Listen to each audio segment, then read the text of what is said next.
Na RW Brasil. Entrevista.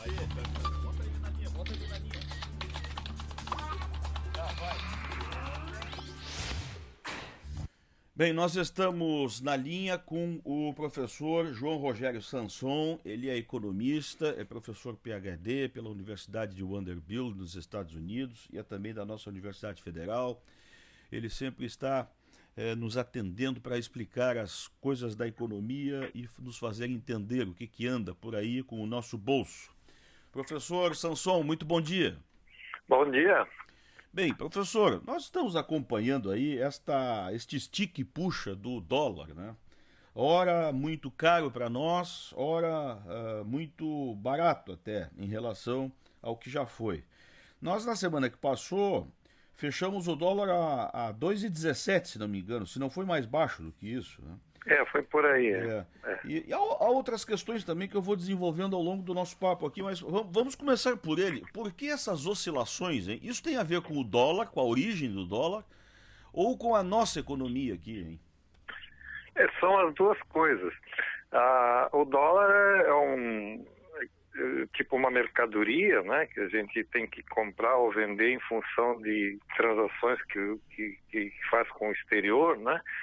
O nosso dinheiro não vale lá fora, então para a gente fazer pagamentos ou receber lá de fora, a gente precisa do dólar. Então ele tem um preço de oferta, determinado por oferta e demanda, mas essa oferta e demanda, ela depende das expectativas que quem opera nesse mercado tem em relação ao que vai acontecer mais lá na frente. Sim. Então, se você comprar dólar hoje, você fica preocupado com o que vai acontecer ao preço dele daqui a 6 meses, um ano, né? Se você for ficar com ele bastante tempo, né? Uhum. Então, no caso do aumento que a gente teve antes dessa queda agora, foi as perspectivas de que o Banco Central americano iria deixar a taxa de juros americana subir um pouco. Isso ia facilitar o aumento da taxa de juros, que hoje está próxima de zero lá. Porque eles estavam achando naquele momento que a economia já estava tinha melhorado bastante o nível de emprego e que se você não fizesse alguma coisa mais lá na frente poderia começar a ter pressão inflacionária também. Uhum. Então o Banco Central, o presidente do Banco Central, que é o Ben Bernanke, anunciou assim, numa conversa, uma apresentação que ele fez, que poderia acontecer isso nos próximos meses, aí para o fim do ano, que a gente já está chegando. Uhum. Mas depois eles mudaram de ideia, porque os indicadores que surgiram, né, já não eram tão claros que seria necessário fazer isso. Sim. Então, esse foi o que levou ao aumento do dólar. Quando eles anunciaram que iriam desistir de fazer isso, aí o dólar deu uma recuada. Do nosso ponto de vista aqui, aí a gente tem a gente estava tendo uma redução da taxa de juros aqui no Brasil. Uhum. Essa redução da taxa de juros podia fazer com que fosse mais vantajoso aplicar. Quem tem dinheiro, principalmente esses fundos de pensão, grandes empresas, circula o dinheiro pelo mundo atrás da melhor remuneração, uhum. Eles poderiam começar a sair do Brasil e voltar para os Estados Unidos, para a Europa, que está fazendo, então, pelo nosso lado aqui, né, contribuir para o aumento do dólar. Uhum. Agora eles estão fazendo o contrário. Uhum. Né? Então, mas também tem um outro efeito, né, que é a conta... O balanço de pagamentos brasileiro, né, que é aquele balanço entre o que a gente recebe de dólar versus o que a gente gasta, uhum. Né, uhum. Na forma de comércio, na forma de investimentos, também uma parte desse balanço está indo mal. Então, uhum. A gente está começando a precisar de mais dólar do que a gente recebe. Agora, professor, então, na verdade, é uma falsa ideia a gente imaginar que o dólar baixo quer dizer que a nossa economia está a todo vapor, que nós estamos bem diante do mundo, né? Isso não é bem assim, né? Não, depende do momento, né? Quando você começa a atrair, a economia vai bem, você começa a atrair bastante investimento para o país, né? Principalmente, e o ideal é que venha investimento direto, né? Que é aquele investimento na forma de fábricas novas, né? Uma fábrica nova, sendo estrangeira ou não, ela cria emprego aqui dentro, Sim. né? Sim. E gera renda aqui dentro, né? O que vai para o exterior é só uma fatia pequena lá que é do lucro, né? E isso quando eles não reinvestem, né? Porque muitas empresas dessas eles ficam aqui reinvestindo e crescendo por muito tempo, né? Então, quando é na forma de investimento direto e é uma atração de investimento porque o país vai bem, aí é uma coisa que é positiva. Agora, se o dólar cai muito de preço, né, significa que o real fica muito caro em relação ao dólar, começa a prejudicar as exportações. Claro. Principalmente de produtos industriais, onde a gente tem menos competitividade no exterior, né? Então, nós somos uma economia que ficamos aqui por décadas protegidas, tem concorrência externa, e quando a gente vai lá para fora, a gente apresenta umas carroças para vender lá. Essa era a imagem dos anos 90, né? A gente tentava vender umas carroças e não conseguia vender. Porque que diga-se de passagem, tem mudado bastante, né? Uns anos mudou pra cá, muito, isso porque houve uma abertura da economia, né? Ficou mais fácil de... E esse aspecto que o senhor está colocando aí, do modelo exportador ser, digamos, prejudicado pelo dólar muito baixo, por exemplo, muito o caso da economia catarinense, né? A nossa economia que depende muito de exportações, né? Mas as nossas exportações são basicamente de produtos agroindustriais, né? Mas a gente tem alguma coisa também na área industrial, né?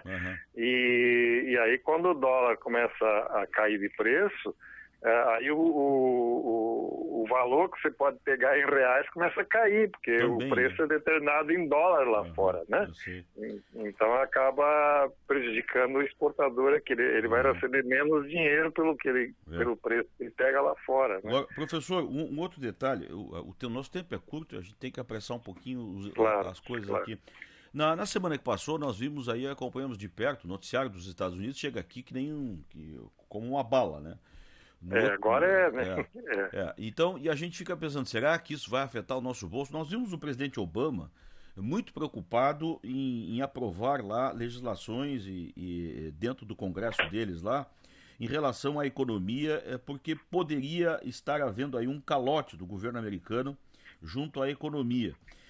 Eu queria que o senhor explicasse rapidamente o que é exatamente que estava em jogo naquele momento. Depois o presidente relaxou, porque o Congresso pareceu positivo em relação ao que pretendia Obama, e depois houve um certo relaxamento, tanto que o presidente no dia seguinte disse: ninguém venceu, né?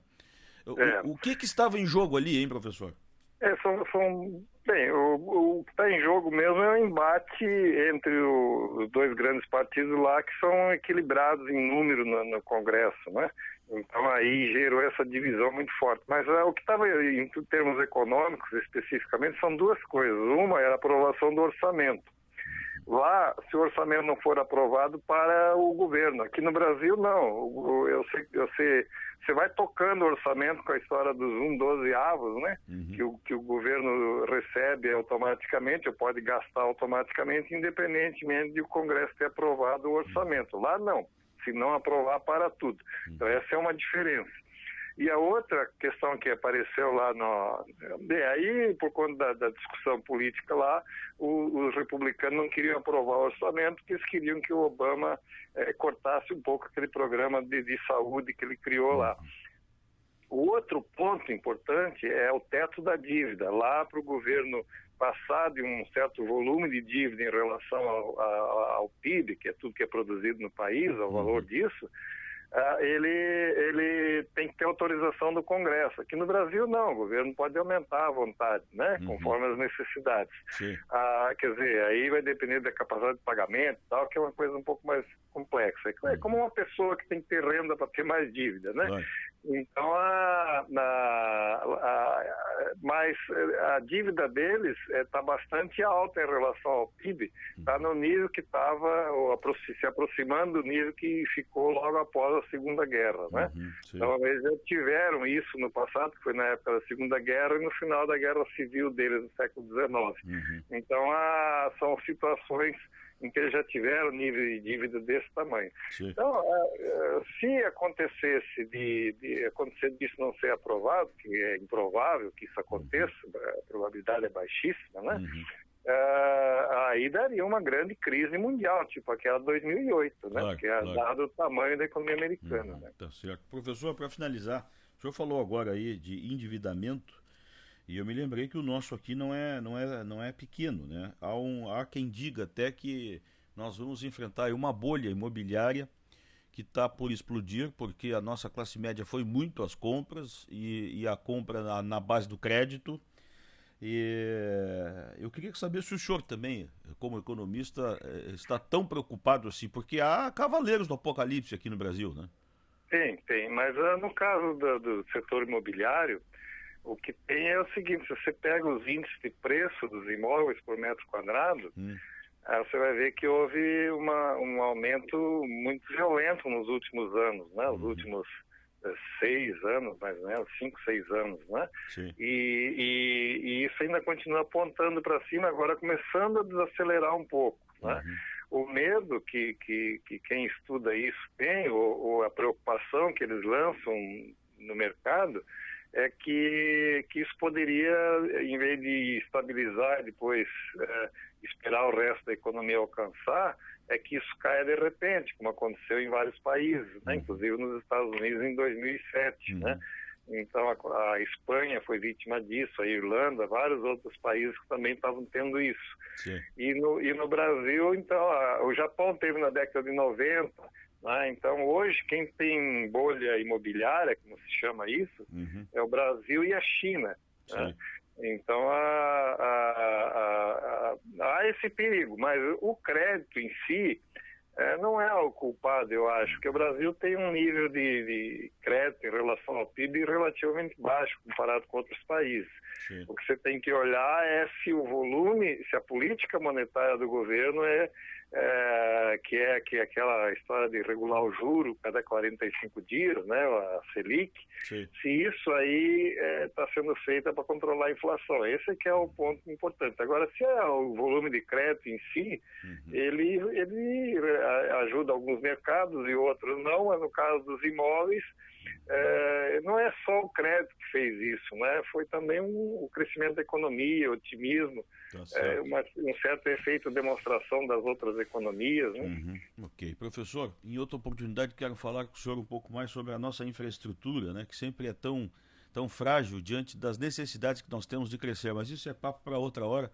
Para outra hora, né? Porque é bastante complexo também, né? Isso. Professor, muito obrigado, viu, pelas suas explicações mais uma vez aqui. Tenha um bom dia de trabalho ao senhor.